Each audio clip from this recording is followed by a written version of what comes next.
সামাজিক যোগাযোগ মাধ্যমে চলমান দেন অ্যান্ড নাও ট্রেন্ডে গা ভাসিয়ে নিজের ফেলে আসা দিনগুলোর দিকে ফিরে তাকালেন ঢাকায় সিনেমার সুপারস্টার সাকিব খান।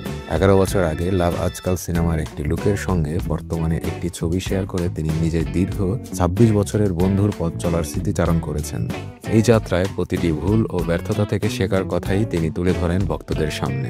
বুধবার নিজের ভেরিফাইড ইনস্টাগ্রাম অ্যাকাউন্টে দুটি ছবি পোস্ট করে সাকিব খান তার আবেগঘন বার্তায় লেখেন, গত 11 বছরে শেখা উত্থান পতন প্রতিটি অধ্যায় আমাকে শক্তিশালী করেছে। ঢাকায় সিনেমায় প্রায় 2 দশক ধরে শীর্ষস্থান ধরে রাখা সাকিব খানের এই পথ চলা মোটেও মসৃণ ছিল না। সেই কঠিন সময়ের কথা স্মরণ করে তিনি বলেন, হার মানিনি কারণ প্রতিটা ভুল আমাকে শিখিয়েছে, পিছিয়ে পড়িনি কারণ প্রতিটা ব্যর্থতা আমাকে গড়ে তুলেছে।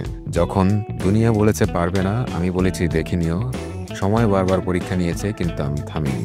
করোনা মহামারী পরবর্তী সময়ে এক নতুন সাকিব খানকে দেখছে দর্শক। চলচ্চিত্র বিশ্লেষক থেকে শুরু করে সাধারণ দর্শক অনেকেই তাকে সাকিব খান 2.0 বলে অভিহিত করেছেন। 2023 সালে মুক্তি পাওয়া হিমেল আশরাফ পরিচালিত প্রিয়তমা ছবিটি দিয়ে তিনি সিঙ্গেল স্ক্রিনের পাশাপাশি মাল্টিপ্লেক্সের দর্শকদের কাছেও বিপুল গ্রহণযোগ্যতা পান। এরপর তুফানের মতো সিনেমা দিয়ে শুধু দেশেই নয়, আন্তর্জাতিক বাজারেও বাংলা সিনেমার নতুন দিগন্ত উন্মোচন করেছেন তিনি।